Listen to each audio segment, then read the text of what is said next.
আমাদের জীবন স্ট্রেস এবং প্রেশারে ভরা। আমরা চাইলেই কি স্ট্রেস মুক্ত, স্ট্রেস ফ্রি জীবনযাপন করতে পারবো? অনেকে বলেন যে স্ট্রেস ফ্রি থাকার চেষ্টা করো, স্ট্রেস মেনটেন করো। মেনটেন ঠিক আছে, কিন্তু স্ট্রেস নিবা না, এই ধরনের কথা আমরা শুনে থাকি, উপদেশ শুনে থাকি। স্ট্রেস ফ্রি থাকার উপদেশ আমরা পেয়ে থাকি, মোটিভেশন অনেকে দিয়ে থাকে। আসলে কি স্ট্রেস ফ্রি থাকাটা মানুষের স্বাভাবিক প্রক্রিয়া? তো এর উত্তরটা আমরা ইনশাল্লাহ আজকে আল্লাহ তাআলার কোরআন, মহাগ্রন্থ আল কোরআনের সূরাতুল বালাদের 4 নম্বর আয়াত থেকে বোঝার চেষ্টা করব। এখানে আল্লাহ তাআলা আসলে কি বলতে চাচ্ছেন।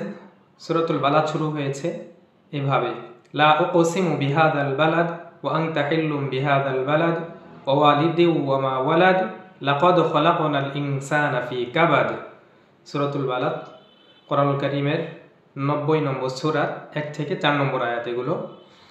তো এই আয়াতগুলোতে আল্লাহ তাআলা প্রথম আয়াতে মক্কা মুকাররমা, কাবা প্রাঙ্গণ যেখানে অবস্থিত, সেই মক্কা শহরের শপথ করে বলছেন, লা উকসিমু বিহাদাল বালাদ, এই শহরের পবিত্র ভূমি মক্কার শপথ করে আমি বলছি।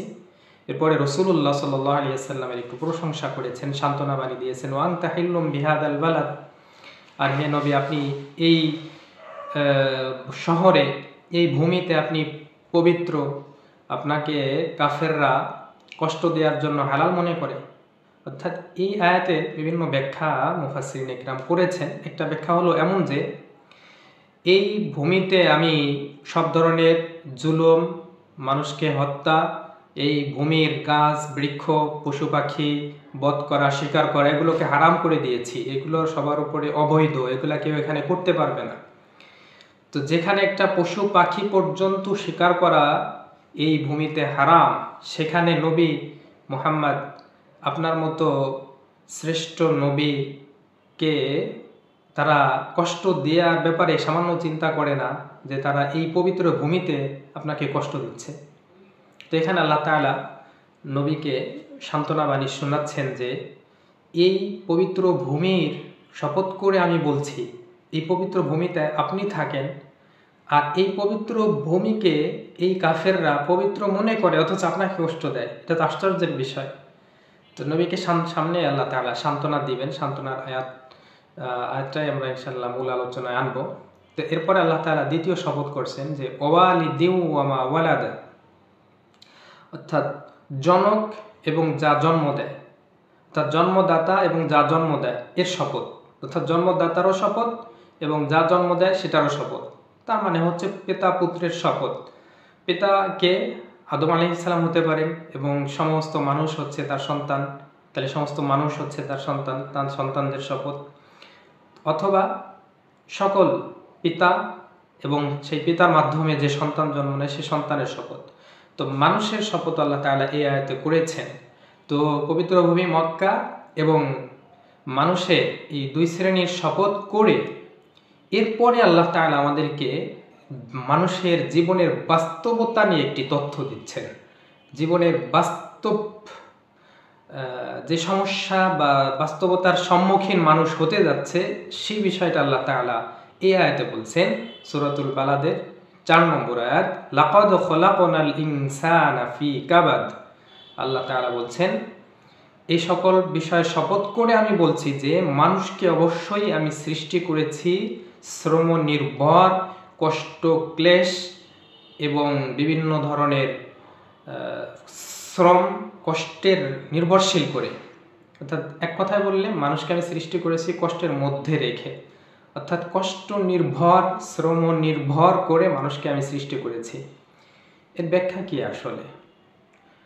তো আরবি ভাষা নিয়ম অনুযায়ী ফি একটি বিশেষ অব্যয়। তো এই অব্যয়টা সাধারণত আসে কোনো জিনিসের মধ্যে কোনো কিছু থাকা বোঝাতে। যেমন আল মা উ ফিল কুবি ফিল ইবরিকি, যেমন পানি গ্লাসে আছে, পানি জগে আছে, এসব ক্ষেত্রে এই ফি ব্যবহৃত হয়। তো এই ফি শব্দটা ব্যবহার করে আল্লাহ তাআলা এই আয়াতে বলছেন যে মানুষকে আমি কষ্টের মধ্যে রেখে সৃষ্টি করেছি। তার অর্থ কি আসলে? তার অর্থটাই হচ্ছে মানুষের জীবন স্ট্রেস, প্রেশার ইত্যাদিতে ভরা। স্ট্রেস এবং প্রেশার মানুষের জীবনে প্রতিনিয়তই আছে এবং থাকবে। এগুলোকে কাটিয়ে উঠে, এগুলোকে পার করে যে তার রবকে সন্তুষ্ট করে তার রবের কাছে যেতে পারবে, তাকেই তিনি সারপ্রাইজ দিবেন, তাকেই তিনি রিওয়ার্ড দিয়ে চিরসুখের স্থান জান্নাত দান করবেন।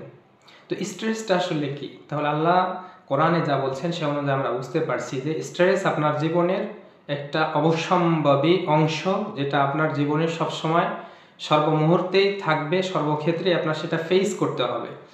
তো সেটা ফেস করতে হবে, ফেস করে সেটাকে আপনি কিভাবে সামাল দিবেন, কিভাবে সেটা কাটিয়ে উঠবেন, সেই পদ্ধতিও আল্লাহ তাআলা বলেছেন। কিন্তু আমরা যে টোটালি স্ট্রেস ফ্রি থাকতে চাই, এটা কিন্তু সম্ভব না। স্ট্রেস ফ্রি থাকার কোনো উপায় নাই।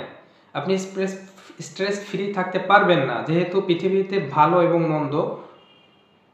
এবং মন্দের সংঘাত আছে, সত্য এবং মিথ্যার সংগ্রাম চলছে, সত্য এবং মিথ্যার সাথে সবসময় সংঘর্ষ চলছে। সেই মুহূর্তে বা সেই পরিস্থিতির মধ্যে আপনি স্ট্রেস ফ্রি থাকতে পারেন না। আপনার ভিতরে স্ট্রেস আসবে যখন মিথ্যাবাদীরা, যখন বেদিন কাফেররা ইসলামের উপরে, মুসলিম জাতির উপরে বিভিন্নভাবে অত্যাচার শোষণ করবে, তখন আপনি স্ট্রেস ফ্রি কীভাবে থাকবেন? আপনার মাথায় স্বাভাবিকভাবে স্ট্রেস আসবে, প্রেশার আসবে যে আমার কিছু করা উচিত। তো এই স্ট্রেসটা আসবে, এটা মানুষের স্বাভাবিক প্রক্রিয়া। কিন্তু স্ট্রেসটাকে আমাদের মেনটেন করতে হবে, বা স্ট্রেসটাকে কাটিয়ে ওঠার উপায় আমাদের অবলম্বন করতে হবে। তো স্ট্রেস কিভাবে কাটিয়ে ওঠা যায় সেই পয়েন্ট আমরা আজকের আলোচনায় করছি না। আজকে শুধু এই বাস্তবতাকে আমরা বোঝার চেষ্টা করি এবং বাস্তবতাকে মেনে নেই যে স্ট্রেস এবং প্রেশার আমাদের জীবনে আসবে এবং সেগুলো আমাদের ফেস করতেই হবে। এই বাস্তবতা আমরা মেনে নেই, তাহলে আমরা অনেকটাই এগুলো ফেস করতে পারবো এবং ফেস করে ভেঙে পড়বো না, ডিপ্রেশনে চলে যাব না, আমরা হতাশ হয়ে যাব না, নিরাশ হয়ে যাব না, বরং সাহস নিয়ে, শক্তি নিয়ে আমরা এগিয়ে যেতে পারবো। তাহলে জীবনের একটা বাস্তব শিক্ষা আমরা কি পাচ্ছি আয়াত থেকে? যে জীবন হচ্ছে শ্রম এবং কষ্ট নির্ভর। শ্রম এবং কষ্টের মধ্য দিয়ে আপনার এই জীবন পার করতে হবে, এবং এই শ্রম ও কষ্টের বিনিময়ে আল্লাহ তাআলা আপনাকে এমন পুরস্কার দিতে যাচ্ছেন যে পুরস্কারের পর আর কখনো আপনার স্ট্রেস, কষ্ট বা শ্রমের সম্মুখীন হতে হবে না। তো আমরা স্ট্রেস ফ্রি থাকতে পারবো না। কেন পারবো না? আল্লাহ তাআলা কেন বা বললেন যে মানুষকে আমি শ্রমের মধ্যে রেখে, কষ্টের মধ্যে রেখে সৃষ্টি করেছি? কারণ হচ্ছে আমাদের জীবনে বিভিন্ন ধরনের স্ট্রেস আছে। পার্সোনাল স্ট্রেস আছে, ফ্যামিলিগত স্ট্রেস আছে, সোশ্যাল স্ট্রেস আছে, ইন্টারন্যাশনাল স্ট্রেস আছে।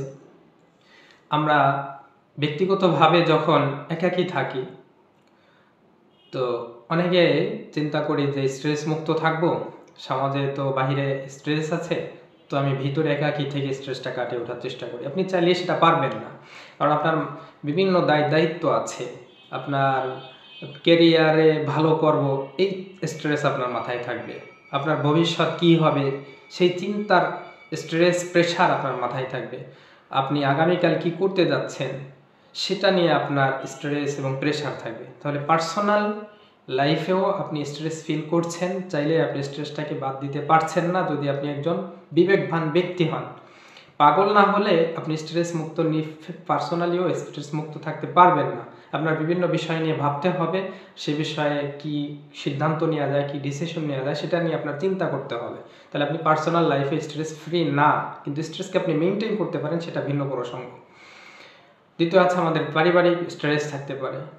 আপনার ওয়াইফ আপনার থেকে কি এক্সপেকটেশন রাখে, আপনার ভাই বোন আপনার থেকে কি এক্সপেকটেশন রাখে, আপনার বাবা মা আপনার থেকে কি এক্সপেকটেশন রাখছে, আপনার প্রতিবেশী আপনার থেকে কি এক্সপেকটেশন করে, সেই একটা স্ট্রেস বা প্রেশার আপনার উপরে সবসময় থাকবেই। তো তাদের চাওয়া পাওয়া পূরণের স্ট্রেসটা আপনি চাইলে মেনটেন করতে পারবেন, কিন্তু সেটা থেকে মুক্ত হতে পারবেন না। সেটা আপনার উপরে আসবেই, আসার পরে সেটা মেনটেন করে আপনি নিজেকে ধরে রাখবেন, নিজেকে টিকিয়ে রাখবেন, সেটা করতে পারেন, কিন্তু ফ্রি আপনি হতে পারছেন না। পারিবারিক স্ট্রেস, প্রেশার থেকে আপনি ফ্রি হতে পারছেন না। তো আপনি যদি ফ্রি হতে চান, কেউ যদি চায় আমি স্ট্রেস ফ্রি থাকবো, তাহলে সে হতাশায় চলে যাবে এবং হতাশায় গিয়ে সে অনেক ক্ষেত্রে আত্মহননের পথ বেছে নেবে। সে অনেক সময় আত্মহত্যার পথ বেছে নেবে, সেটা তো করা যাবে না। আত্মহত্যা করার তো কোনো সুযোগ ইসলামে আল্লাহ তাআলা রাখেন নাই। তাহলে আমাদের ওই স্ট্রেসগুলো আসবে, এই বিশ্বাসটা রাখতে হবে। স্ট্রেসগুলোর সম্মুখীন ফেস আমাদের হতে হবে, সেটার মেন্টালিটি আমাদের মধ্যে তৈরি করতে হবে যে স্ট্রেস আসবে, স্ট্রেস আমি ফেস করতেই যাচ্ছি, স্ট্রেস থেকে আমি পুরোপুরি মুক্ত হতে পারবো না, এটা আপনাকে মেনে নিতে হবে, ধরে রাখতে হবে। তাহলে যখন আপনি ফেস করছেন, আপনি জানেন যে এটা ঘটতে যাচ্ছে, তো সেই মুহূর্তে কি করা উচিত, সে প্রিপারেশনটা আপনি নিতে পারবেন। আপনি যদি স্ট্রেস ফ্রি থাকবেন তাহলে সেটা সম্ভব হবে না। তো এরপরে আছে আমাদের সামাজিক স্ট্রেস বা প্রেশার। আপনি সামাজিক স্ট্রেস বা প্রেশারগুলো বিভিন্নভাবে আমরা ফেস করি। অনেক ক্ষেত্রে আমরা চলার পথে দেখি যারা রিক্সা চালায় বা যারা বিভিন্ন ধরনের মালবাহী গাড়ি ঘোড়া চালায় বা ট্রাক বা বাস চালায় বা অন্যান্য বিভিন্ন যে গাড়ি ঘোড়া আছে, পরিবহন আছে, এগুলো চালায়, তারা কতটা স্ট্রেস এবং প্রেশারের মধ্য দিয়ে তাদের কাজটা সম্পাদন করে চিন্তা করে দেখবেন একটু। তারা তাদের প্যাসেঞ্জারের সাথে বিভিন্ন ধরনের কথা কাটাকাটিতে জড়িত হওয়ার প্রয়োজন হয়ে যায়। তারপর এক গাড়ি আর এক গাড়িকে অনেক সময় ধাক্কা দিয়ে চলে যায়, এক গাড়ি আর এক গাড়িকে সংঘর্ষ করে তার গাড়িটা ভেঙে দিয়ে চলে যায়। এ ধরনের স্ট্রেস কিন্তু তার উপর চলতেই থাকে। তো হয়তো অপরাধটা অন্যজনের, কিন্তু সে একটু দুর্বল হওয়ার কারণে তার কোনো একটা অ্যাক্সিডেন্ট ঘটে গেলে যে দুর্বল, তার উপরে সেই অ্যাক্সিডেন্টের দায়ভারটা চাপিয়ে দেওয়া হয় এবং তার থেকে জরিমানা নেওয়া হয়, অথচ সেই আসল অপরাধী না। তো এ ধরনের স্ট্রেস নিয়েই কিন্তু একটা মানুষ সমাজে চলাফেরা করে। আবার আমি যখন কেনাকাটা করতে যাই, অনেকেই খারাপ আচরণ করতে থাকে। আপনি হয়তো আপনার সামর্থ্য যেটা, সে অনুযায়ী দাম বলেছেন, সে অনুযায়ী আপনি তার কাছে দাম জিজ্ঞাসা করছেন, কিন্তু তার ভালো লাগছে না, সে আপনাকে একটা মন্তব্য করে বসবে, আপনাকে একটা এমন ধরনের কথা বলে বসবে যেটা আপনি শোনার জন্য প্রস্তুত ছিলেন না। এই ধরনের একটা স্ট্রেস এবং প্রেশার আপনার কিন্তু ফেস করতে হয় প্রতিনিয়ত। তো যে পেশায় আছে, তার পেশা যত বড়ই হোক আর তার পেশা যত ছোটই হোক, সব পেশার, সব শ্রেণীর, সব ধরনের মানুষেরই বিভিন্ন দৃষ্টিকোণ থেকে স্ট্রেস ফেস করতে হয়, প্রেশার ফেস করতে হয়। কেউ স্ট্রেস ফ্রি থাকতে পারে না। যে সর্বোচ্চ পর্যায়ের চাকরি করে, তো সর্বোচ্চ পর্যায়ে থেকে সে যা মেনটেন করে, সে যেসব দায়িত্ব পালন করে, সেই দায়িত্বগুলো পালন করতে গিয়েও কিন্তু সে স্ট্রেসের সম্মুখীন হয় এবং প্রেশারের সম্মুখীন হয়। আমাদের সব শ্রেণীর মানুষেরই কিন্তু এ ধরনের স্ট্রেস এবং প্রেশারের সম্মুখীন হতে হয়। সুতরাং আমরা চাইলেই স্ট্রেস নিব না, স্ট্রেস ফ্রি থাকবো, এই কথাটা আমরা বলতে পারি না, বা বললেও সেটা বাস্তবে সেটা হবে না। সুতরাং আমাদের কর্তব্য হচ্ছে এই স্ট্রেস এবং প্রেশারগুলো জীবনের অবিচ্ছেদ্য অংশ হিসেবে মেনে নেওয়া, এবং এই স্ট্রেস এবং প্রেশারগুলো কিভাবে কাটিয়ে ওঠা যায়, মেনটেন করা যায়, কিভাবে সেটা সামাল দেওয়া যায়, সেই শিক্ষাটা নিয়ে। তো সেই শিক্ষাটাও আল্লাহ তাআলা কোরআনে বিভিন্নভাবে বিভিন্ন জায়গায় আলোচনা করেছেন। সেটা আবার একটা ভিন্ন প্রসঙ্গ, ইনশাআল্লাহ অন্য কোনো সময় সেটা নিয়ে আলোচনা করা যাবে। আজকের এই আলোচনা থেকে আমরা একটা বিষয় একদম ক্লিয়ার হলাম যে মানুষের জীবন শ্রম এবং কষ্ট নির্ভর, স্ট্রেস এবং প্রেশার নির্ভর। স্ট্রেস এবং প্রেশার মানুষের জীবনের অবিচ্ছেদ্য অংশ। চাইলেই আপনি এটা থেকে মুক্ত থাকতে পারবেন না, বাকি আপনি এটাকে মেনটেন করতে পারেন। আল্লাহ তাআলা আমাদেরকে সর্বাবস্থায় তার প্রতি অটল অবিচল বিশ্বাস রেখে চলার এবং সর্বাবস্থায় দৃঢ় অবস্থানে থাকার তৌফিক দান করুন।